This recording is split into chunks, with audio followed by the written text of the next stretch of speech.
जरा एक बार हृदय खुल के लगाइए, गप को छोड़ करके, आलस को भी छोड़ करके। हाँ, बोलिए प्रेम से। पीछे से कुछ कसर रख लिए, वो अभी एक बार ससर जाए, एक बार और लगाइए। बोलिए प्रेम से।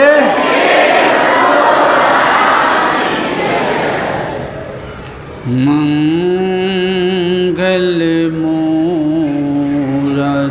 सद्गुरु मिलवैं सर्वाधार।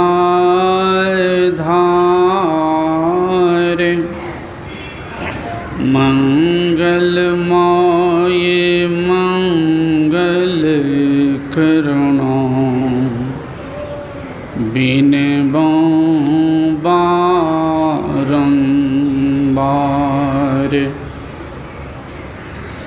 धन्य धन्य सद्गुरु सुखद महिमा कही न जाय। जो कछु कहूँ तुम्हारी कृपा, मोते कछु न बसाय। जो कछु कहूँ तुम्हारी कृपा, मोते कछु न बसाय। बोलिए प्रेम से श्री सद्गुरु।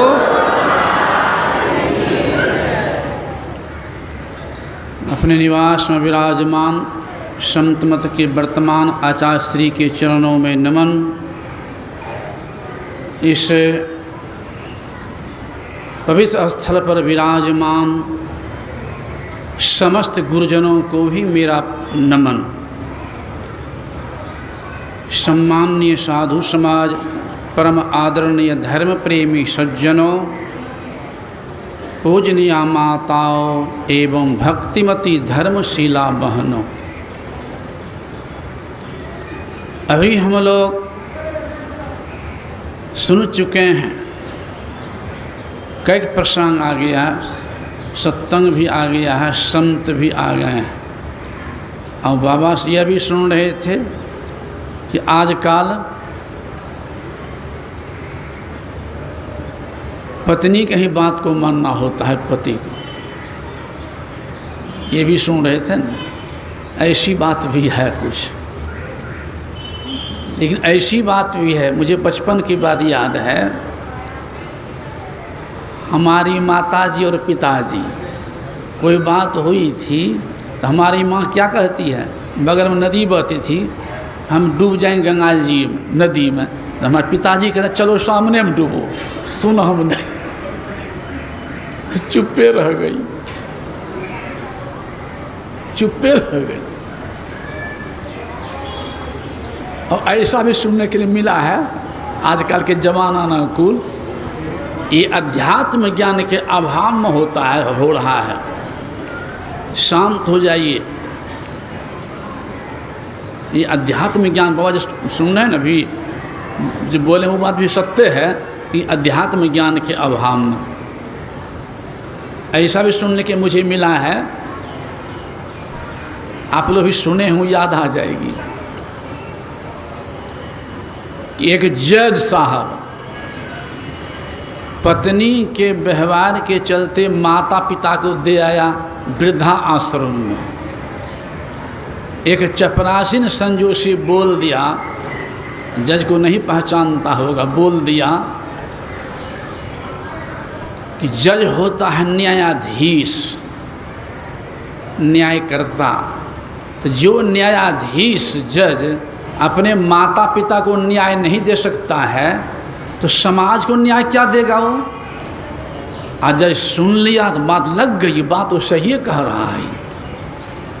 पत्नी से कहा था सब कुछ तुम ही रखो, मेरे पास जो सब तुम ही रखो, मैं भी जाता हूँ, माता पिता के पास ही रहूँगा वृद्धि आश्रम में। तो जजे साहब चल जाओ उधर, इधर बचेगा कौन इनके पास। तो प्रणाम करती है पैर छू करके, कहती अब ऐसी गलती आगे नहीं होगी, ले आइए माता पिता को। अब बताइए, अगर इस तरह से ठोकर नहीं मिलता तो होता। और हो क्यों रहा है? यही अध्यात्म ज्ञान के अभाव में, संतों के ज्ञान के अभाव में। अब ये भी सुन रहे थे 3 लोक है संत के पास में, ये भी सुन रहे थे। संत की महिमा बहुत ऊंची है। और संत की बात सुनता हूँ, गुरुदेव के देखने का मौका मिला है, कभी सुने होंगे, प्रसंग बस याद आ जाती है। कैसे संत सदगुरु होते हैं, कैसे हमारे आराध्य देव, हमारे आराध्य देव जहाँ भी गुरु महाराज 80 कलश है ना, चौकी लगी, अभी उसी चौकी पर गुरुदेव सोते थे। अब बगल गुरुदेव कमरा के बगल सटले जो कमरा है, बिल्कुल सटल, उसी कमरा में पूज्यपाद महर्षि महाराज सोते थे। उधर जो जिसमें स्टिकर लगाया हुआ दिया हुआ है महर्षि महाराज का, वो तो हाल में दिया गया, इधर बाद में गुरु महाराज छोड़ने के बाद वो बनाया गया। एक दिन पूज्यपाद महर्षि महाराज सपना आ रहे थे। अब देख संत गुरु कैसे होते हैं, स्वप्न की बात भी देखने वाले, कि मेरे शिष्य को स्वप्न में भी कष्ट हो रहा है, अब कैसे दूर कर देते हैं। सपना क्या रहे थे कि गुरुदेव साथ गए हैं गंगा जी में स्नान करने के लिए, पूज्यपाद, और गुरुदेव डुबकी मारे हैं। पहले गंगा सट के बगल में ही बहती थी, और गुरु महाराज शरीर छूटने के बाद गंगा भी चली गई बहुत दूर। जब तक गुरु महाराज रहे न गुरुदेव, एकदम सट के बहती थी गंगा। कई बार मैं भी देखा हूँ गुरुदेव साथ गंगा में स्नान करने के, यहाँ बगल के पूरब से पश्चिम पूरब धारा जाती थी, अभी भी जाती है, लेकिन दूर में है। बगल के मुसलमान भाई भी चले जाते थे स्नान करने के लिए, मुझे याद है अभी भी। गुरु महाराज स्नान करवा रहे हैं और आगे चले जाए, और गुरु महाराज के शरीर सट के पानी जो आ रहा है, दूर से सट के पानी आ रहा, उठा के पी लेते थे। अब बताए क्यों? कि संत के शरीर का जो पानी लगा हुआ सटा हुआ वो अमृत है। श्रद्धा देखिए, पी लेते थे। तो मैं जो कह रहा था, पूज्यपाद सपना रहे थे कि गुरुदेव स्नान करने के लिए गया हूँ साथ में, तो गुरु महाराज डुबकी मारे हैं, तुम निकल ही नहीं रहे हैं, बहुत देर हो गया, ऊपर हो ही नहीं रहे हैं, डुबकी मार ले रह गए। तो पूज्यपाद महर्षि महाराज अंदर छटपटाने लग गए कि गुरु भाई नहीं निकलेंगे, डूब गए क्या, नहीं निकलेंगे क्या, कहाँ रहेंगे हम, किनके साथ में रहेंगे। अंदर व्याकुलता जो हुई जोर से। अब देखिए गुरुदेव पुकारते हैं ये अपने कमरा से, संसेवी जी, संसेवी जी, संसेवी जी। बाबा दौड़ के आ गए, दौड़ के प्रणाम किए। तो कहते हैं सपनावे रहिए, ध्यान के में जाकर ध्यान करो।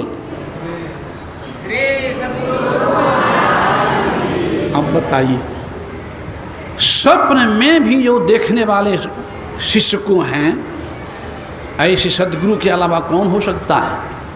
इसी तो कहा है, पितसु माता स्वगुना, सुत को राखें प्यार, मन सेती सेवन करे, तन से डांट अरुगार। माता सु हरि स्वगुना, जिनसे स्वगुरुदेव, प्यार करे अवगुण हरे, चरण दास सुखदेव। जितना प्यार बच्चे को माँ देती है, पिता नहीं दे पाएंगे। अगर पिता कहीं जा रहे हैं बन ठन करके, कन्हा पर ले लिया बच्चे को, अगर पेशाब कर दे तो पिता के चेहरा पर फीकापन आ जाता, उतार देगा। अब माँ कहीं भोजनों कर रही है, और पेशाब के जगह पर बच्चा माँ के गोद में पैखाना भी कर दे तो कितनी माँ तो खाती रह जाती है, कितनी माँ कपड़ा बदल लेगी, कोई अंतर नहीं पड़ता है। इसलिए कहा पितसु माता स्वगुना। सुत को राखे प्यार, मन सेती सेवन करे, मन से सेवती है लेकिन बदमाशी करने पर तन से डांट और उगार। बच्चा बदमाशी करे तो थप्पड़ मुक्का उठाएगी कस करके माँ, लेकिन पीठ पर जाते जाते बिल्कुल हल्का नहीं मार पाएगी, वो खाली ऊपरे में से देगी। बात सही है कि नहीं? पितसु माता स्वगुण, सुत को राखे मन सेती सेवन है लेकिन तन से डांट और उगार। लेकिन माता सु हरि स्वगुणा, क्यों?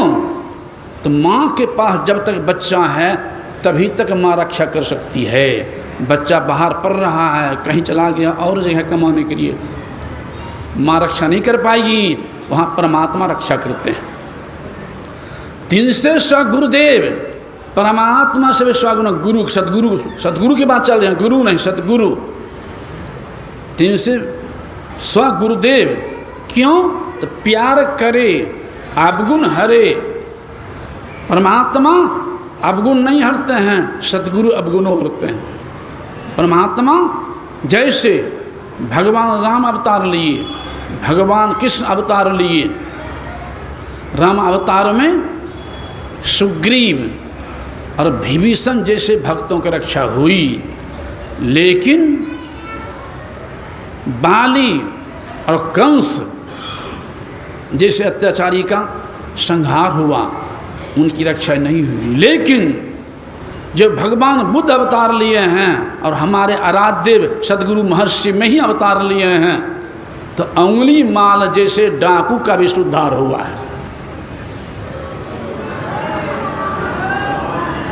और जहाँ सुधार हुआ तो उद्धार होना ही है।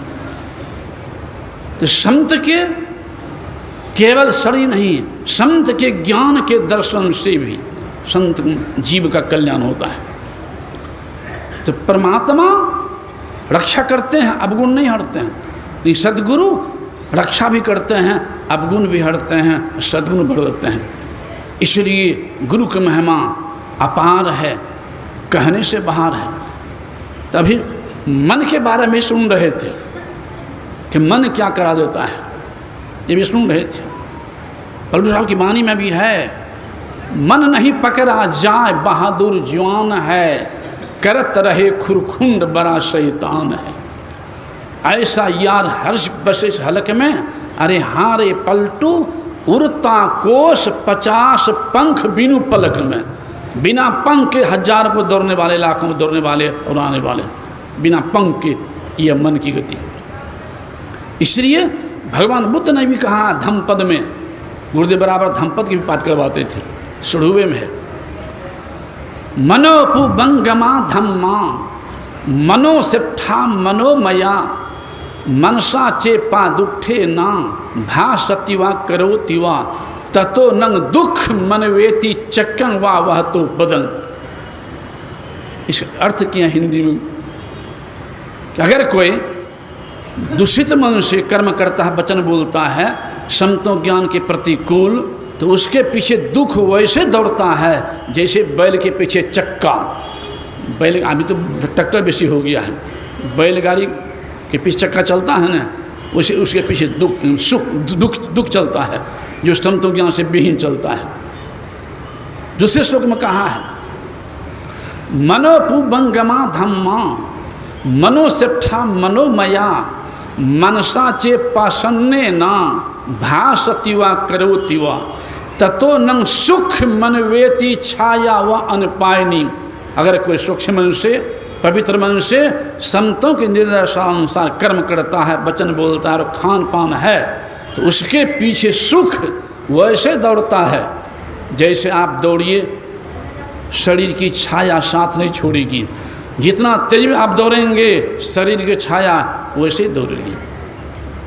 तीसरा श्लोक में कह दिया है जितना अहित अपकार अनिष्ट दुश्मन का नहीं कर पाता है, उससे अधिक अनिष्ट अपकार अनभल कुमार्ग में लगा हुआ मन करता है। संतों ज्ञान से प्रतिकूल चलने वाला मन करा देता है। और चौथा श्लोक में कह दिए हैं नो तंग माता पिता कैरा। अई आप तो सम्मापने हितं चित्तं सुन तो करे।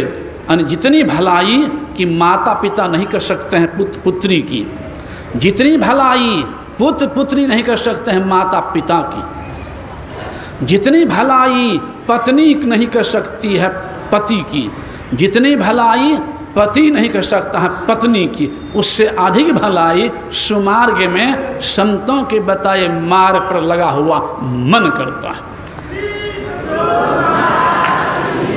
इसलिए सबसे बड़ा दुश्मन है संसार में तो मन, और सबसे बड़ा मित्र है तो मन।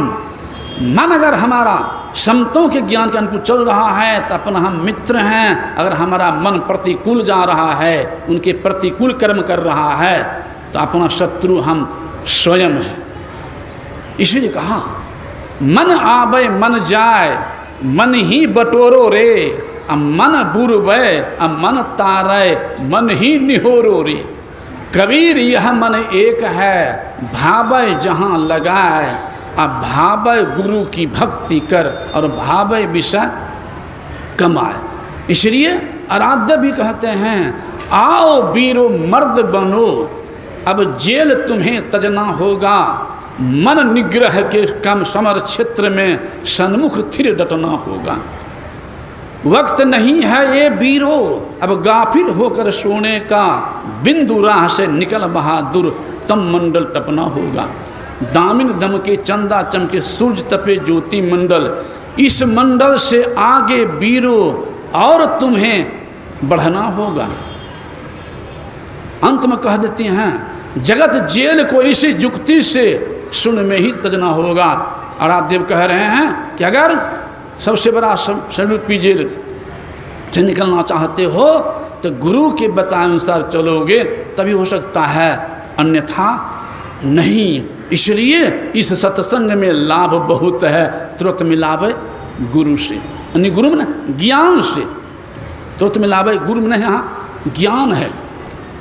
इसलिए कहा चेतु, तो ज्ञान कहाँ कैसे?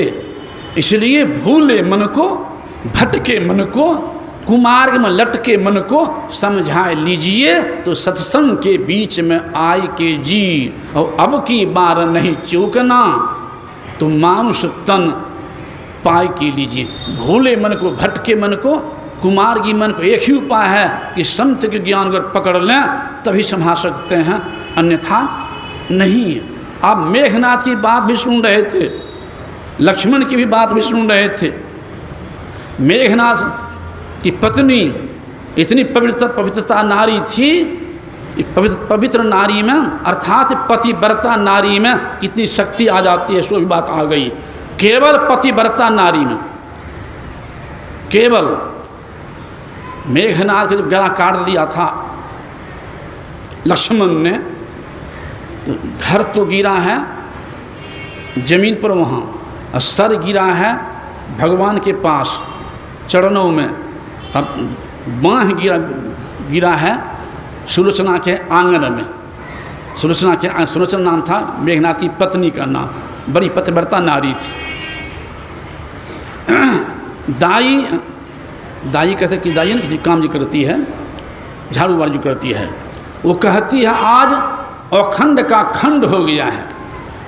सोचना कहती क्या हो गया? तो मेघनाद मारा गया।